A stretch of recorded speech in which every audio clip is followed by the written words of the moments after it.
Alright, what's going on everyone? So I don't think I would normally make a video about such a small thing, but I just think it's really funny. Wizards of the Coast might have accidentally broken a few cards in Magic just by changing what would seem like superficial wording. So if you're not familiar, Wizards of the Coast has been trying to optimize the phrasing of cards because they're trying to make room for more text so they can continue to power creep the game. So for example, in Bloomborough, they changed enter the battlefield to just enters. That saves a few characters. In theory, I should be happy about this because it's less text, but they're actually just making room for more other text. However, another change that happened in Bloomborough, which we didn't even know about beforehand until the cards started being previewed, is they changed pre-combat and post-combat main phases to just first and second main phase. At first glance, that seems fine, right? It's just phrasing, it doesn't matter. What difference does that make? Except there are cards that care about first and second main phases. The big one being Chancellor of the Tangle. So this card,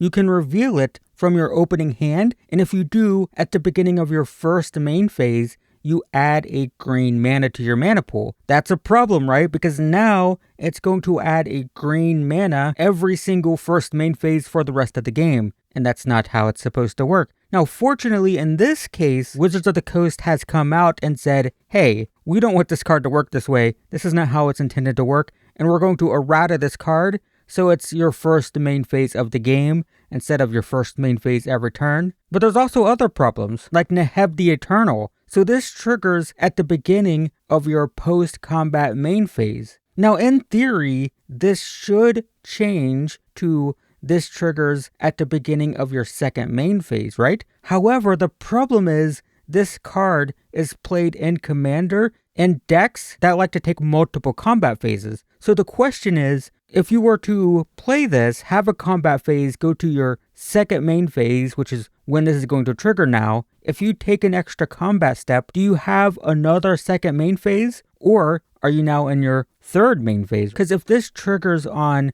your second main phase, but your second main phase is your third main phase, that means this only triggers the first time you have an extra combat step. So if you were to take 3 or 4 combat steps, Nerfed is only going to trigger on one of those, which basically kills the commander deck that this is built around, or it severely nerfs it at least. So it's kind of funny because what seems like just a very cosmetic thing, right? Changing pre-combat main phase and post-combat main phase to just first and second, that's just cosmetic, it doesn't matter. But it turns out it does matter, because there are cards that care about that, and now we don't know how they work. Obviously, Nerfed is supposed to trigger every post-combat main phase, so I guess that has to mean that every additional second main phase is just a second main phase. It's not a third and fourth and fifth main phase, right? Right? That's how that should work. But we don't know.